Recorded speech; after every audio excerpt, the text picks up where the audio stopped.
The rain fell like nails against the volcanic rock, each drop hissing as it met the superheated stone still warm from yesterday's artillery barrage. Corporal James Jimmy Dalton pressed his back against the cave entrance. The M1919 Browning machine gun cradled in his arms like a sleeping child he was afraid to wake. His uniform clung to his skin, soaked through with equal parts rainwater and sweat, the fabric chafing against wounds he'd stopped counting days ago. The jungle of Peleliu Island stretched behind him in layers of green so dark they appeared black in the fading light, a labyrinth of twisted vines and shattered palms that had swallowed 14,000 men whole and spit back only ghosts. Preparing and narrating this type of story took us long efforts and hard work. So if you are enjoying the story, please consider subscribing to our channel. Jimmy, you seeing what I'm seeing? The voice belonged to Private First Class Marcus Webb, a kid from Ohio who'd lied about his age to enlist and still had acne dotting his jawline beneath 3 weeks of grime. Marcus crouched 5 feet to Jimmy's left, his rifle trained on the cave mouth that yawned before them like a throat waiting to swallow. The opening was roughly 12 feet across, jagged basalt teeth framing darkness so complete it seemed to pulse with its own heartbeat. Somewhere inside, water dripped with metronomic precision, counting down seconds that felt borrowed from a future neither of them believed in anymore. Jimmy nodded slowly, his eyes never leaving the shadows. He'd seen it, the flicker of movement 30 seconds ago, the brief interruption of darkness that suggested human form. In his left hand, he clutched a small brass compass his daughter Sarah had given him before he shipped out, the metal warm from his palm despite the rain. She'd been 7 years old, gap-toothed and serious, pressing it into his hand with instructions to always find your way home, Daddy. The compass needle spun lazily now, disrupted by the metal belt feeding into the Browning, as if even magnetic north had lost its certainty on this hell-carved island. Webb, how many rounds you got left? Jimmy's voice was barely a whisper, drowned almost immediately by thunder rolling across the Pacific. 2 magazines, maybe 40 rounds total. Marcus shifted his weight, and his boot scraped against loose rock. The sound seemed to echo down into the cave system, and both men froze, waiting. 5 seconds passed. 10. 20. Nothing emerged from the darkness, but Jimmy could feel eyes on them, the weight of observation that made his skin crawl beneath the soaked wool. Behind them, maybe 200 yards through the mangled jungle, the rest of their platoon had dug in for the night. Lieutenant Harrison had ordered Jimmy and Marcus forward on reconnaissance after reports came in of Japanese soldiers using this particular cave network to stage nighttime raids on American positions. 3 Marines had been found that morning with their throats cut. So cleanly done the medics said the blade must have been razor-sharp, probably a family heirloom passed down through generations and brought to war like a sacred relic. The lieutenant had been specific in his instructions. Find the entrance. Mark it. Don't engage unless you have no choice. Jimmy had nodded at the time, but he knew the truth carved into every Marine's bones after 3 weeks on Peleliu. There was always no choice. The island gave you decisions that weren't really decisions, paths that all led to the same destination, just with different speeds and quantities of blood along the way. The M1919 weighed 31 pounds unloaded, 41 with a full belt of .30-06 ammunition. Jimmy had carried it for 16 days straight, ever since the previous gunner, a quiet Texan named Rodriguez, had taken shrapnel to the face from a mortar that landed close enough to make Jimmy's ears ring for 3 days. The weapon had become an extension of his body, its weight distributed across his frame in ways he no longer noticed consciously. He knew its rhythms, the way it bucked and climbed during sustained fire, the particular smell of overheated barrel metal, the split-second delay between trigger pull and the first round chambering. He'd fired over 10,000 rounds through this specific gun, enough to wear smooth patches on the barrel where his hands gripped during movement. You remember what Gunny Patterson said about these caves? Marcus whispered, his voice tight with tension that made him sound even younger than 18. Jimmy remembered. Everyone remembered Patterson's briefing. The old gunnery sergeant had served in the Banana Wars, had seen combat in places most of the younger Marines couldn't find on a map, and he'd described the Japanese cave defense system with a mixture of professional admiration and personal dread. They're not just holes in the ground, Patterson had explained, his scarred hands drawing diagrams in the volcanic ash. Their fortresses. Multiple levels, interconnected tunnels, ventilation shafts, supply rooms, sometimes medical stations. And they're defended by men who've been told that surrender means dishonor worse than death. That taking Americans with them is the highest service to their emperor. The rain intensified, turning from nails to hammers, and visibility dropped to maybe 20 feet. Jimmy could barely see Marcus now, just a dark shape against darker jungle. The cave mouth remained unchanged, that perfect circle of absolute black that seemed to drink the fading daylight. Jimmy's mind cataloged details automatically, the combat instinct that had kept him alive through Guadalcanal and Cape Gloucester. The ground sloped slightly upward toward the entrance, giving defenders a height advantage. Loose rock scattered around the opening would make silent approach impossible. The jungle pressed close on three sides but gave way to a small clearing directly in front of the cave. A kill zone, probably deliberately cleared to funnel attackers into fields of fire. "We should pull back," Marcus said, but his body language contradicted his words. He'd shifted forward slightly, rifle stock pressed tight to his shoulder, eye to the sight. "Report to Harrison. Get some demo guys up here. Blow the whole thing shut." "Yeah," Jimmy agreed, but neither of them moved, because that's when they heard it, the sound that changed everything, that transformed reconnaissance into something else entirely. A voice, American, hoarse with pain and dehydration, calling out from deep inside the darkness. "Please, God, somebody, please." Marcus's head snapped toward Jimmy, eyes wide and white in the gloom. "That's English. That's one of ours." The voice came again, weaker this time, syllables breaking apart like waves on rock. "Don't leave me. Please don't leave." Jimmy's heart hammered against his ribs. His tactical mind warred with something deeper, something that predated military training and strategic thinking. The voice could be a trap. Japanese soldiers learning English phrases to lure Americans into ambushes.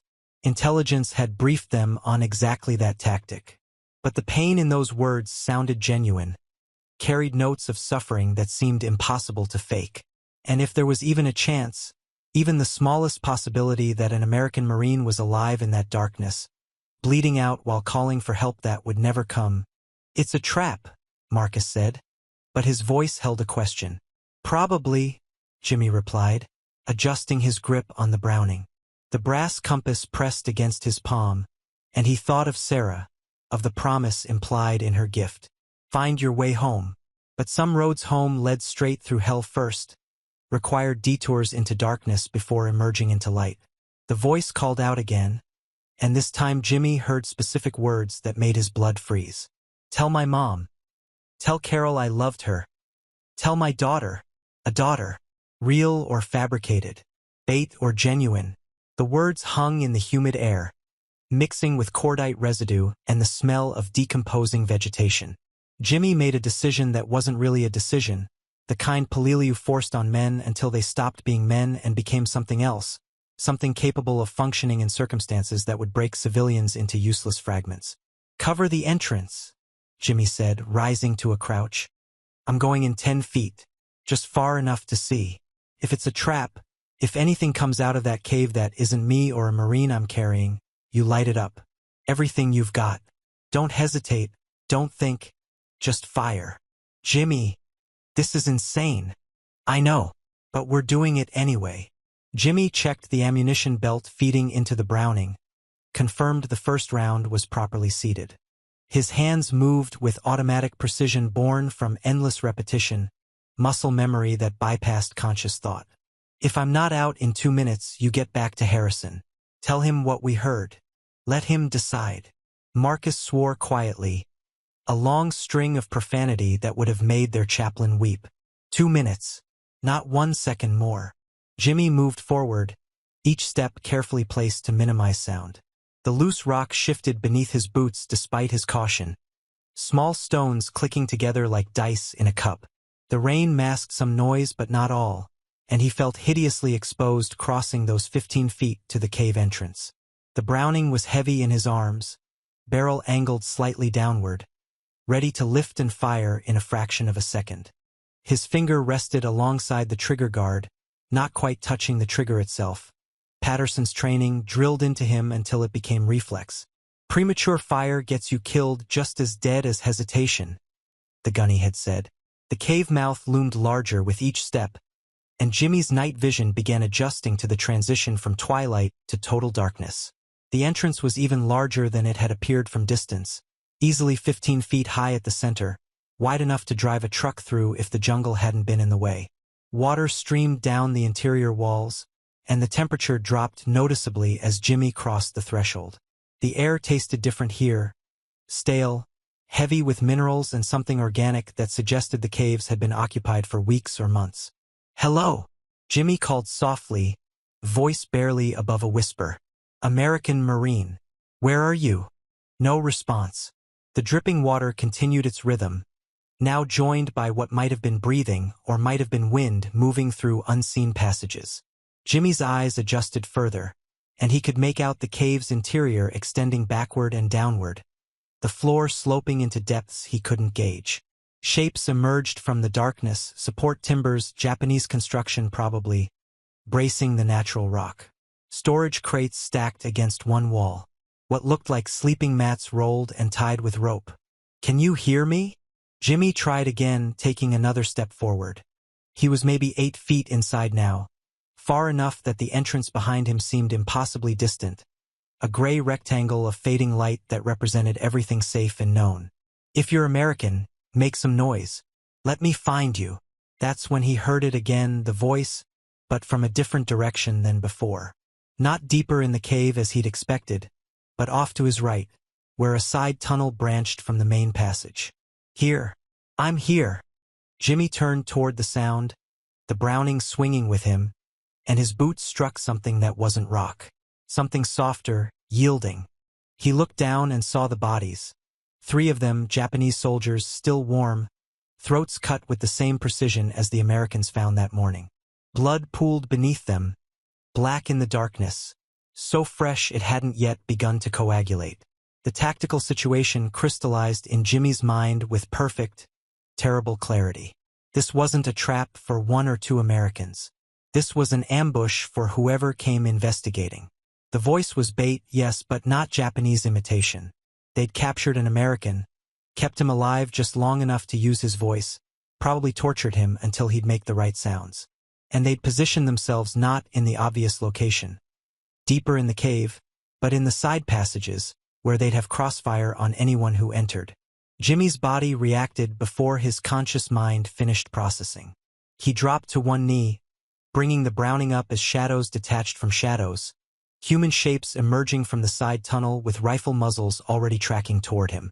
Time stretched and compressed simultaneously, that strange combat phenomenon where everything happened too fast to follow but slow enough to catalog every detail.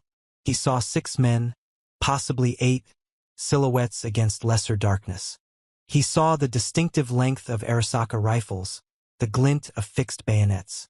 He saw the lead soldier's eyes widen in the instant before Jimmy's finger found the trigger. The M1919 roared to life, muzzle flash illuminating the cave interior in strobe light bursts of yellow-white that burned after images into Jimmy's retinas. The weapon's famous reliability proved itself again. No jam, no hesitation, just round after round cycling through the chamber at a rate of 400 to 600 per minute. The .30-06 cartridges were designed to penetrate, and in the confined space of the cave, with stone walls on 3 sides and no place for the sound to escape, the noise became physical force that Jimmy felt in his chest and sinuses. The first soldier went down immediately, rounds stitching across his torso from left hip to right shoulder. The second managed half a step before catching 3 rounds center mass. Jimmy swept the barrel right to left, walking the fire across the tunnel entrance, and bodies fell with that terrible absence of grace that characterized real death. Nothing like the movies, just collapse and stillness and spreading dark puddles. But there were more. The shadows kept moving, kept coming, because these were men who'd been taught that death in battle was transcendent, that taking the enemy with you was victory enough.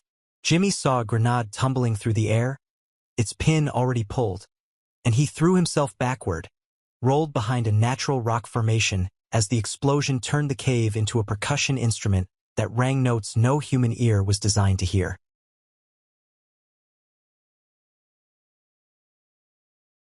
Shrapnel whined overhead, metal fragments sparking against stone. Jimmy's ears roared with white noise, all hearing temporarily gone except for a high-pitched whine that seemed to originate inside his skull. He came up firing again, the Browning bucking in his hands, and caught 2 more soldiers trying to flank through the main passage. One of them was screaming something, orders or prayers or curses impossible to distinguish, and then he wasn't screaming anymore because Jimmy put a sustained burst directly into the tunnel mouth and nothing living could walk through that stream of metal.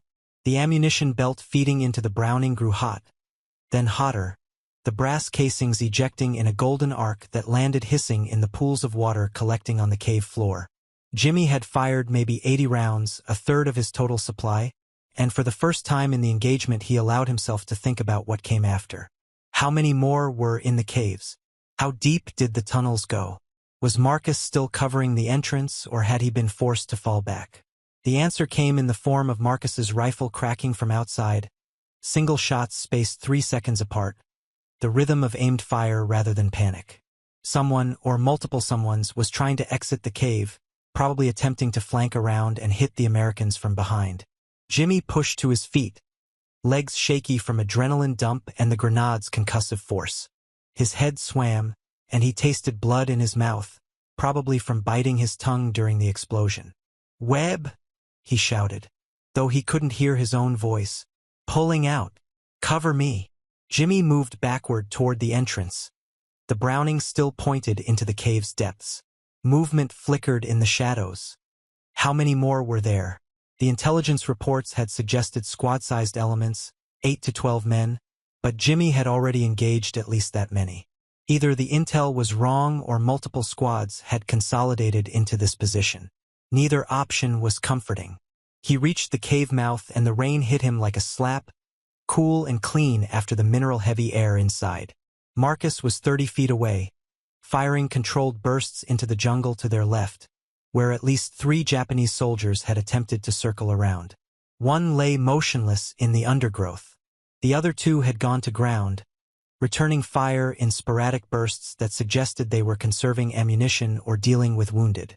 "We gotta move," Marcus yelled, ejecting his magazine and slamming a fresh one home. "I heard more coming through the jungle. Maybe a whole platoon." Jimmy's tactical training reasserted itself through the combat fog. They were outnumbered, low on ammunition, at least 300 yards from friendly lines, and darkness was maybe 15 minutes away. The smart play was retreat, fall back to the platoon perimeter, call in artillery or air support to collapse the caves. But something nagged at him, a detail his subconscious had registered during the firefight that his conscious mind hadn't yet processed. The American voice. He'd heard it from the side tunnel, the same location where he'd found the 3 Japanese bodies with cut throats. What if, and this was a long shot that probably got him killed, what if the American prisoner had managed to kill his guards? What if he was still alive in there, wounded and trapped, and Jimmy's burst of fire had actually bought him time by forcing the other Japanese soldiers to focus on the threat in the main cave? "I'm going back in," Jimmy said, and Marcus looked at him like he'd suggested they sprout wings and fly home. "You're what?" "Jimmy, that's suicide. There's a Marine in there. I heard him. I think he might have actually killed his guards before they could use him as bait completely." "You think? You're going to die on think?" Marcus fired twice more at movement in the jungle, then ducked as return fire cracked past his head. "We don't even know if that was real." "I know." Jimmy checked the ammunition belt again, maybe 150 rounds remaining. Enough for another sustained burst if he was careful, if he picked his targets, if luck stayed with him just a little longer. "But I have a daughter at home, Webb, and if I'm ever in that cave someday, bleeding out and calling for help, I want someone to be stupid enough to come looking." Before Peleliu, before the caves and the rain and the weight of 31 pounds of machine gun that had become as familiar as his own heartbeat, Jimmy Dalton had been a machinist at the Ford River Rouge complex in Dearborn, Michigan. He'd worked the night shift, 7 p.m. to 7 a.m., operating a hydraulic press that stamped out transmission casings with rhythmic precision that echoed through the massive factory floor like industrial heartbeats. The work had been hot, loud, and monotonous in ways that made hours blur together. But Jimmy had loved it anyway because it meant he could spend mornings and afternoons with Sarah while his wife Carol worked her own shift as a telephone operator downtown. Those mornings had established a routine that Jimmy cherished with an intensity he'd never quite been able to articulate. He'd arrive home just after 7:30, the dawn light slanting through the maple trees that lined their street in shades of gold and amber that made the whole neighborhood look like something from a painting. Sarah would already be awake. She'd always been an early riser, even as an infant, and she'd meet him at the door with a gap-toothed smile and a running commentary about whatever had captured her 7-year-old imagination that week. Some mornings it was astronomy. She'd checked out library books about stars and planets, and she'd explained to him about red giants and white dwarfs while he made them breakfast, his oil-stained hands cracking eggs and flipping pancakes while she drew constellations on the steamed-up window with her finger. Other mornings it was botany, and they'd walk the 3 blocks to the park where she'd identify trees and flowers with Latin names she'd memorized from an encyclopedia that cost Carol 2 weeks' salary, but that Sarah had read cover to cover like it was a novel. "Daddy, did you know that some trees can live for thousands of years?" She'd asked him one morning in April, just 2 months before he enlisted. They'd been sitting on the park bench, sharing a thermos of hot chocolate that Jimmy had carried from home. The air smelled like new grass and the promise of summer. "There's one in California called the General Sherman tree. It's almost 3,000 years old. Can you imagine? It was alive when Jesus was born." Jimmy had pulled her close, feeling the weight of her small body against his side, and tried to imagine 3,000 years. It seemed impossible, a span of time so vast that human lives became mayfly brief in comparison. But sitting there with his daughter, watching the morning light filter through oak leaves that were themselves probably older than Michigan had been a state, he'd felt connected to something larger than Ford assembly lines and war news crackling through radio static. "That's something," he'd said, kissing the top of her head. "Maybe someday we'll drive out to California and see it together. Just you and me and Mom, taking our time, seeing the whole country." Sarah had looked up at him with eyes that were Carol's eyes, that same shade of hazel that shifted between green and brown depending on the light. "Promise. I promise, sweetheart. Soon as this war business settles down and things get back to normal." But things hadn't settled down. They'd escalated. Poland had fallen, then France, then the bombs had rained on London night after night, and the news from the Pacific had grown darker with each broadcast.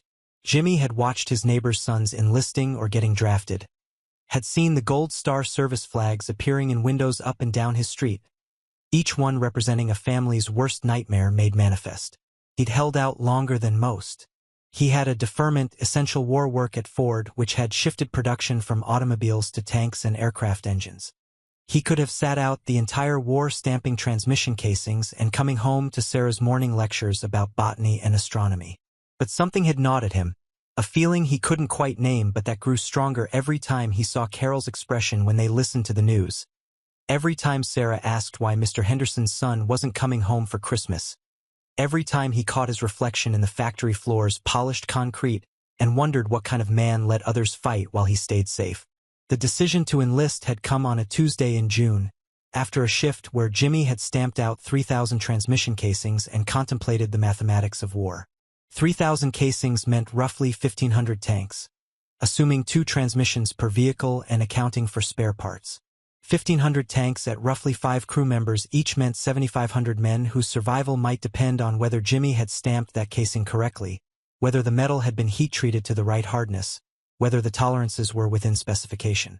It was a comfortable calculation, a way of contributing to the war effort that involved precision and craftsmanship rather than bullets and blood.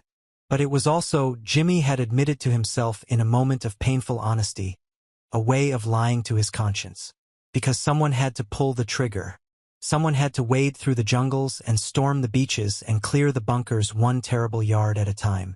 And if everyone who could enlist found reasons not to, if everyone hid behind deferments and essential work designations, then the war would be fought by the unlucky rather than the willing. Carol had cried when he told her. Not angry tears or accusatory tears, just deep wells of grief that she tried to hide by turning away, by busying herself with washing dishes that were already clean. They'd stood in their kitchen, yellow walls, green linoleum, A window over the sink that looked out on their small backyard where Sarah's swing set stood like a shrine to childhood's temporary nature. And Jimmy had explained his reasoning while Carol's shoulders shook with silent sobs. "You don't have to go," she'd said finally, voice raw. "They can't make you. You're doing important work here." "I know. But Webb's son is over there. The Pattersons' boy. The Murphys lost their oldest at Midway." Jimmy had wrapped his arms around her from behind. Pressing his face into her hair that smelled like the lavender soap she'd made herself to save money. "How do I look them in the eye? How do I tell Sarah, when she's old enough to understand, that her father stayed home while other men did the dying?" "By staying alive," Carol had whispered. "By being here for her. That's enough, Jimmy. That's more than enough." But it hadn't felt like enough, and 2 weeks later he'd walked into the recruiting office on Michigan Avenue and signed papers that transformed him from machinist to Marine recruit. The transformation had been both slower and faster than he'd expected. Physically, boot camp at Paris Island had broken him down and rebuilt him into something harder, leaner, more capable of functioning on minimal sleep and maximum stress. Mentally, the change had been more subtle. A gradual erosion of the civilian mindset that saw human life as precious and irreplaceable, worn away by training that emphasized mission accomplishment and unit cohesion over individual survival. The Jimmy Dalton who'd shipped out for the Pacific in March 1944 still thought about morning hot chocolate with Sarah and the promise of seeing 3,000-year-old trees. But he thought about these things differently now, as if through glass, beautiful but distant and increasingly unreal compared to the immediate reality of weapons maintenance and amphibious assault tactics. Guadalcanal had been his first taste of actual combat, and it had taught him that every movie he'd ever seen about war was a lie. Not in the details, some of them got the uniforms right, the weapons, the tactics, but in the fundamental nature of what it meant to watch another human being die. The movies made it dramatic, meaningful, each death a story beat that advanced the narrative. But real death in combat was mostly arbitrary and stupid. Men died because they'd stepped left instead of right, because a mortar shell's trajectory calculations had resolved in one specific way out of infinite possibilities, because their luck had simply run out in a universe that didn't care about justice or narrative satisfaction. Jimmy had killed his first man on Guadalcanal, a Japanese soldier who'd appeared from behind a fallen log during a patrol. There had been no time for thought, no moment of decision. Just training taking over, rifle coming up, trigger squeeze, and the man falling backward with a hole in his chest that seemed too small to kill anyone. Jimmy had stood over the body for maybe 30 seconds before his sergeant had pulled him away, and in those 30 seconds he'd seen that the dead man was young, probably younger than Jimmy, and that he'd been carrying a photograph in his breast pocket that showed a woman and a small child. The photograph had been damaged by the bullet, Jimmy's bullet, torn through the middle, so that the woman's face was obliterated but the child's remained intact. A little girl, maybe 5 years old, wearing what looked like a school uniform and smiling at the camera with innocent joy that knew nothing about war or death or fathers who wouldn't be coming home. Jimmy had wanted to take the photograph, to preserve it somehow, to make sure someone knew that this dead man had been someone's father, someone's husband, someone who'd had a life that mattered beyond being an enemy combatant eliminated during a patrol on an island most Americans couldn't find on a map. But his sergeant had pulled him away, had reminded him that they were still in hostile territory, that sentiment got you killed, that the enemy would have shown him no mercy and deserved none in return.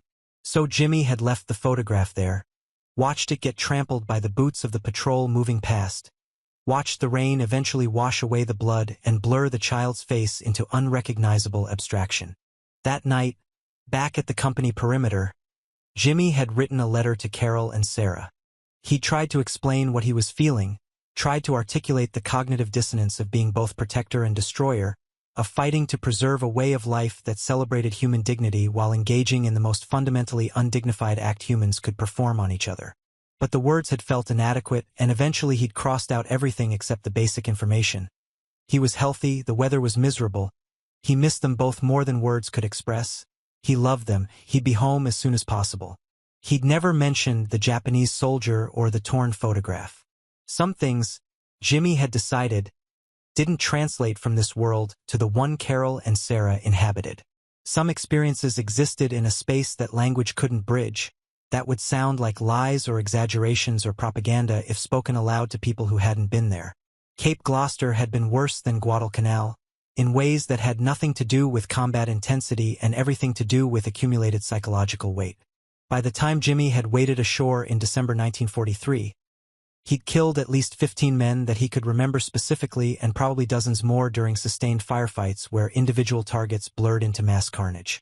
The killing had become easier in the mechanical sense, muscle memory and training overriding the hesitation that marked first-time combat, but harder in every other way that mattered. He'd started having the dreams at Cape Gloucester. In them, he was back home in Dearborn, sitting at the kitchen table with Carol and Sarah, eating dinner and discussing normal things like Sarah's schoolwork and Carol's day at the telephone exchange. But everyone at the table was dead. Not zombie movie dead, but combat dead, with the specific wounds Jimmy had seen on specific battlefields. Carol had the throat wound that young Marine from Ohio had taken at Guadalcanal. Sarah had the shrapnel damage that had killed Rodriguez, the previous machine gunner. And Jimmy himself was bleeding from dozens of places, each one corresponding to a close call he'd survived, as if his dreams were cataloging an alternate timeline where his luck had run out instead of held. In the dreams, they'd eat and talk normally, ignoring the blood and the wounds, maintaining the fiction of domestic tranquility even as everything fell apart. And then Sarah would look at him with those hazel eyes and ask, "Daddy, why did you leave me?" And Jimmy would try to explain about duty and necessity and protecting the future, but the words would come out mixed with blood, and he'd wake up gasping, hands clutching at his chest to confirm he was still intact, still breathing, still alive for at least another day. The transition to machine gunner had happened at Cape Gloucester, when Rodriguez had died and the company had needed someone who could handle the M1919's weight and recoil. Jimmy had volunteered, partly because the position needed filling, partly because carrying a crew-served weapon meant other Marines depended on him directly, and having that responsibility helped quiet the dreams somehow. If people were counting on him to provide covering fire, to suppress enemy positions, to keep the advance moving forward, then he had to stay sharp, had to stay alive, had to function regardless of psychological damage accumulating behind his eyes. He'd taken to the role with unexpected aptitude. The M1919 required different skills than a rifle: understanding fields of fire, managing ammunition expenditure, coordinating with assistant gunners to ensure continuous fire during belt changes. But it also provided a kind of purpose that felt cleaner than individual marksmanship. When Jimmy fired the Browning, he wasn't aiming at specific men with specific faces and specific families waiting for them at home. He was suppressing a position, controlling an area, creating effects that allowed his unit to accomplish objectives. The killing became abstracted, mathematical, almost industrial in its precision. It was a lie, of course, a psychological fiction Jimmy maintained to preserve his sanity. Every round he fired had the potential to end someone's story, to transform a living human into a corpse, to create a torn photograph and a gold star flag somewhere across the Pacific. But it was a useful lie, the kind that let him function at 25% efficiency instead of 0, and in war, 25% efficiency from experienced personnel was worth more than 100% from someone who'd frozen up or broken down. Preparing and narrating this type of story took us long efforts and hard work. So if you are enjoying the story, please consider subscribing to our channel. The brass compass Sarah had given him had become a talisman during these months. He'd carry it on every patrol, every assault, every reconnaissance mission. When the fear got too intense or the memories too vivid, he'd pull it out and watch the needle settle, reminded that magnetic north existed independent of human conflict, that some forces in the universe operated according to natural law rather than military necessity. The compass didn't care about tactical situations or casualty reports. It just pointed north, reliable and consistent, the way Jimmy wanted to be for his daughter if he made it home. But there were moments when the compass's reliability felt like mockery. What good was knowing which way was north when you were standing on a coral island halfway across the Pacific, so far from home that the distance became meaningless abstraction? What good were promises about seeing ancient trees when the oldest thing in your current reality was volcanic rock maybe a few million years old? And even that felt impossibly young compared to the age of human suffering you witness daily.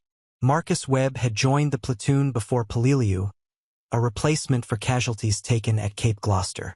The kid had been eager in the way that only truly inexperienced Marines could be eager, full of movie-inspired ideas about heroism and glory that combat would eventually beat out of him if he lived long enough. Jimmy had taken to him immediately, recognizing in Marcus's enthusiasm a ghost of his own younger self, the machinist from Dearborn who'd thought enlisting was a simple moral choice rather than the beginning of an ongoing negotiation with darkness. He taught Marcus the practical skills that didn't make it into training manuals, how to tell the difference between hostile fire and friendly fire by sound alone, which roots were safe to eat when rations ran short, how to sleep with one eye open and one hand on your weapon.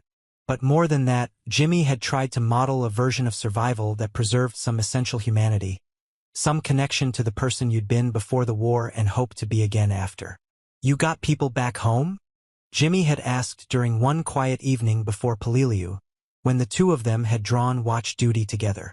"My mom," Marcus had said, cleaning his rifle with the obsessive attention that characterized new Marines. "Dad died when I was 12. Lung problems from the factory where he worked. Mom's been on her own since, working at a diner, sending me every penny she could spare. That's why I enlisted. Figured the Marine pay would help her out, and I'd get the GI Bill after for college." Jimmy had nodded, understanding the economic calculus that brought so many young men into uniform. The Depression had carved scars into the American psyche that hadn't healed yet, had created a generation that understood financial desperation as viscerally as they understood hunger or cold. For kids like Marcus, military service offered not just patriotic purpose but practical survival. A guaranteed paycheck and the promise of education that might break the cycle of factory work and poverty. "What about you?" Marcus had asked. "You got family?" "Wife and daughter. Carol and Sarah. Sarah's 7 now." Jimmy had caught himself, did the math. "No, 8. Her birthday was last month. I sent her a letter but no gift. Couldn't exactly find a toy store out here." "What's she like?" Jimmy had smiled despite everything. Despite the heat and the insects and the knowledge that tomorrow they'd be landing on Peleliu's beaches. "Smart as hell. Smarter than me, definitely. Reads encyclopedias for fun. Wants to be a scientist someday. Study stars or plants or whatever catches her attention that week. She's got this way of asking questions that make you realize how little you actually know about the world." "Like what?" "Like, okay, one morning she asked me why the sky is blue, and I gave her some half-remembered answer about sunlight and atmosphere, but it wasn't good enough. She wanted to know why that specific color, why not green or purple, what was special about blue light that made it scatter differently. So we went to the library and looked it up together, learned about wavelengths and molecular density and all this physics I'd never paid attention to in school. And she just absorbed it all, 8.